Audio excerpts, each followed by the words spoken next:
Hello everyone, welcome to NASCAR News Kid. The NASCAR Cup Series just wrapped up the 2026 Goodyear 400 at Darlington Raceway.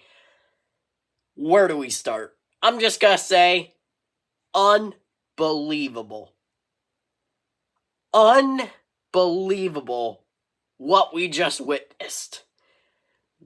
We all know Tyler Reddick won the first 3 races of the year. Started off with the Daytona 500, then Echo Park, then Coda.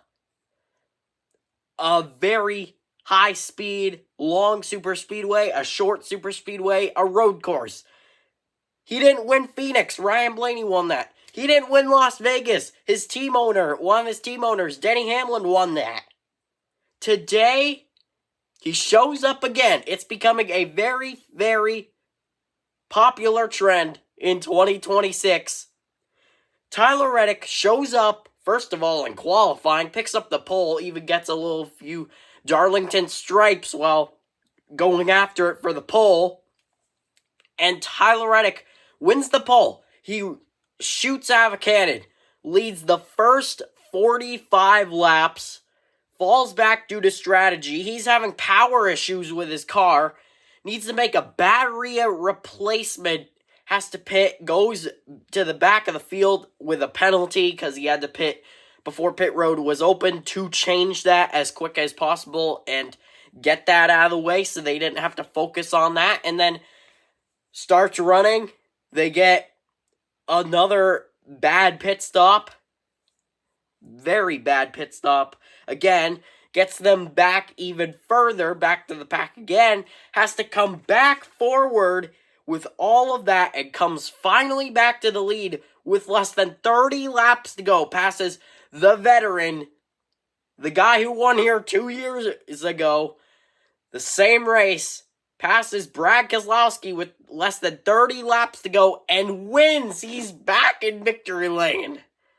Very, very popular trend this year. Tyler Reddick, incredible, unbelievable. And we talked about it. He made history when he did the three-peat. He's making more history. I mean, he's got the most wins for 23-11 in a single season in the first 6 races. Incredible. Wins again. He's back in victory lane. Unbelievable. Let's talk about it some more. Tyler Reddick won the Goodyear 400 at Darlington. It's his 4th win of the season in 6 races.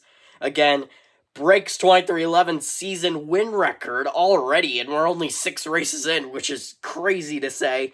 It's his 12th career win, his first at Darlington, and that sounds quite crazy, but it really isn't. His results aren't too bad at Darlington. I mean, his best finish at Darlington is 2nd coming in, and that happened 3 times for Tyler Reddick. And we all know he was in contention 2 years ago, and that was what helped fuel Brad Keselowski to win. He got into Chris Buescher, and Buescher was mad at him, obviously, and took both of them out of contention, but we all know he was up front there at the end with that dust-up with Buescher. And then last year, even though he was quiet, he finished 4th last year in this same race. So Tyler Reddick is not surprising to see him in victory lane. I feel like I said that for every single win this season. He's just been sneaky at the tracks he's won at this year. So, Tyler Reddick, again, and with all the issues, rallies back and even had a cool suit issue during this whole thing. Had to put ice down his cool suit and had to get the hot water out of his cool suit, had to take it out, and yeah, just a mess for Tyler Reddick, but comes and wins, even with all the issues, wins. And even with all the issues, he led 77 laps in all, so nothing short of incredible.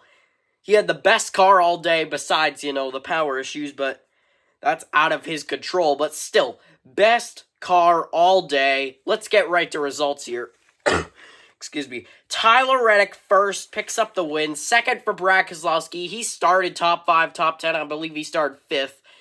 Won stage 1 and 2. Had Chris Buescher, his teammate, as well as worker, I guess we could say, battling with him for stage 2. That was really cool.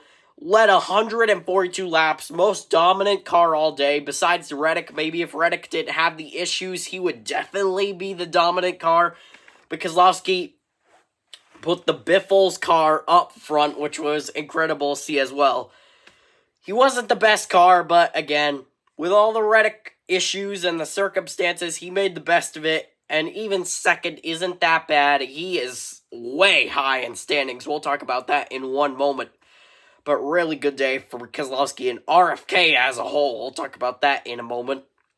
Third for Ryan Blaney. Solid day. He ran top 10 most of the day. Came at the end. I mean, long run Ryan Blaney. I'm not surprised. Excuse me. Solid run for Ryan Blaney and just the consistency. You need that in the chase. No doubt about it. Fourth for Carson Hocevar. He was coming at the end as well. He was a rocket at the end. Hurricane Hocevar coming at the end. And if there was a caution, because there almost was, we'll talk about that in one moment as well.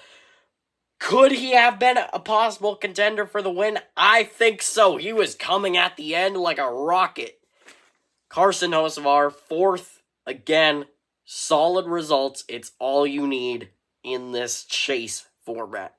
So, good result for Hocevar with that cool Dale Earnhardt throwback. Really, really cool. Fifth for Austin Cindric. Also solid top 10 all day. Good ending for them. He wasn't, the greatest Penske car all day. That was really Ryan Blaney, but he wasn't the worst. We'll talk about that in a few moments as well. But Austin Cindric, solid result, solid day. They should be happy with how the day ended. Sixth for Ty Gibbs. He also ran pretty well. Great result. By the way, highest finishing Joe Gibbs racing driver. So that will help his confidence and maybe help some of the Ty Gibbs haters see a little better with him. But I don't know. Just throwing stuff out there. Seventh for Daniel Suarez in the number 7. How ironic. Ran top 20, top 15 all day. Strategy helped them, but I love the speed in the 7 car all through this season so far. I know it's still early, but something just clicks with them. I don't know what it is, but Suarez, he is running way better than he ever did with Trackhouse. Maybe it was the equipment. I mean, he's running better than Ross Chastain, who he had a dust-up with last week. But even then, he's running way better than where he would be running with Trackhouse. So really good run for him. Really good run last week and then the week before. So good job for him. 8th for William Byron. We talked about him last week. He has not had good pace this year. He's just sort of lurking at the bottom of the top 10, and that's what he did all day today. I think the highest he got was maybe 5th. That's where I saw him, but just not what he's looking for. And he's not battling for wins. In this race last year, he dominated. And he's not even up front. Jeesh. Very, very surprising that they weren't even in contention today. I don't even think he led one singular lap. So, just disappointing for them. 9th for Chris Buescher. He was also top 10, top 5 all day. Qualified good.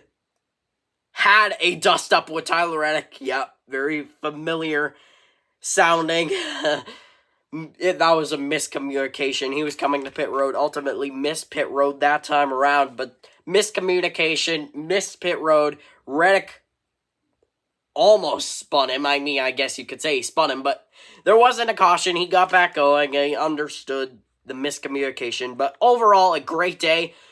Looked like with the strategy they were playing, staying out, he could possibly win. So, 9th is not all that bad, and good for RFK as well. Like I said, we'll talk about that in a moment when we get to Ryan Preece, who also finished top 15.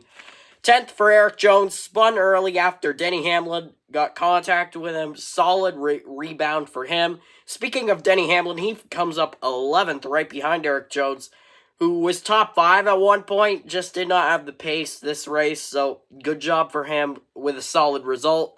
12th for Chase Briscoe. They methodically, slowly worked their way up front. No major issues today besides a very, very slow few last couple laps.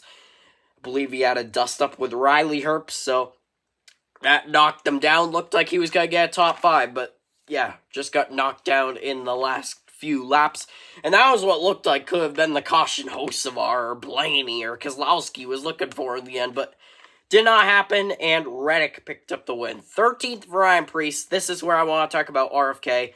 Like I said, another great effort by them. RFK, with the Biffle cars, was 1, 2, 3 at one point, and that was incredible to see. I'm like, RFK 1, 2, 3 in 2026? Yeah, I didn't really believe it at first, but I had to think twice, look twice at the leaderboard. I didn't believe it, but it lasted a couple laps, and it was really cool to see. And like I said, Ryan Preece, really good race for him, though he was the lower of the RFK cars all day. Still a good run for him, top 15. 14th for SVG, they played strategy, they got up there. Good result. Clean race for him, so good job getting there at the ovals. 15th for Chase Elliott, good run. Not what they were looking for. They thought they had a race possible winning car at the start, but that did not show during the race one bit. Now let's get to standings here. Tyler Reddick is first by over 90 points, 95 to be exact, over Ryan Blaney, who is in second. Third for Bubba Wallace, he is 120 back. Fourth, Denny Hamlin, 122 back. Fifth, Chase Elliott, 131 back. Sixth, William Byron, 134 back. Seventh, Chris Buescher, 137 back. Eighth, Christopher Bell, 143 back. Tied with Brad Keselowski, who is in ninth, also 143 back. 10th for Kyle Larson is 149 back. 11th is Ty Gibbs, 152 behind Tyler Reddick. 12th is Ryan Preece, 171 back. 13th is Carson Hocevar, 174 behind. 14th is Daniel Suarez, 175 back. 15th is SVG, 185 back. 16th is Joey Logano, who was tied at the cut. I mean, last week they were tied at the cutoff as well. But again, tie at the cut line. Joey Logano, minus 186, 16th. And then Michael McDowell, also 186, is 17th. Still tied at the cut, which is very, very interesting. As 20 races to go until we get to the chase. And then last three, 220th, 18th is AJ Allmendinger, 201 back. 19th is Zane Smith, 202 back. And 20th is Ross Chastain, 210 back. Other notable results, Connor Zilic, finally a good, solid, clean race, finishes 18th. He hasn't had many of those, if any, this year, so good for him. 32nd for Kyle Larson, got in the wall. I mean, he was running top 5, top 10 most of the day, but in the closing laps, he dropped like a rock, knocked a toe length, was running sideways for the past couple laps. NASCAR told him he was not meeting minimum speed, but still finished, so not that bad. I mean, like I said, he was up front, top 10, top 5 all day, even led 20 laps, so 32nd is not what they were looking for one bit.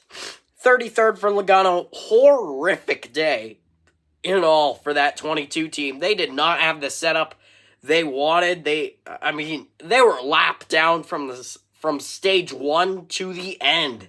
So just horrible day for the 22 team. A day they want to forget for sure. 34th for Bubba Wallace. He also ran up front and then dropped after the incident with Hamlin and Jones and some other issues. So not what they were looking for either. And then 35th, another 2311 car with issues. He was running top 20, Riley Herbst that is, until he spun off turn 4 with some help. And just a tough break. Looked like it could have been a very good run. He was running like top 15, 13th, 12th, 11th at one point. So just tough break for him. Some other information before we wrap it up. Xfinity fastest lap goes to Bubba Wallace, getting that on lap 2. Stages 1 and 2 were won by Brad Keselowski. Most laps led by Brad Keselowski, 142 of 293 laps. There were 16 lead changes of 8 different drivers, and 4 cautions for 26 laps. Yeah, very calm. And only 2 by cause. Last week we only had 1 by cause, 2 by cause this week, and those were the Jones spin and the Herp spin. That was it. So I guess we're keeping the calm race trend for 2026, just calmer races overall. Speaking of overall, my overall thoughts on this race, I want to say that with the higher horsepower and the lower downforce, this race was absolutely phenomenal. Drivers were sliding, they were on edge. It was almost a classic NASCAR racing. There was classic NASCAR racing. They were loose, they were sliding on edge all day. So great to see the race. And this package, it was just incredible, especially at Darlington. Brings back what NASCAR looked like at Darlington. So I enjoyed it, and I think others enjoyed this package as well. But yeah, overall, great race. Darlington, incredible. Tyler Reddick back in victory lane, and yeah, that's gonna do it. Thank you all so much for watching. Next race is the Cookout 400 next Sunday on FS1 at 3:30 p.m. Eastern Time at Martinsville. The paperclip should be beating and banging all race long. Should be very fun. But yeah, that's going to do it. Thank you all so much for watching. Hope you enjoyed. We'll see you next time, and that will be after Martinsville. Bye, everyone.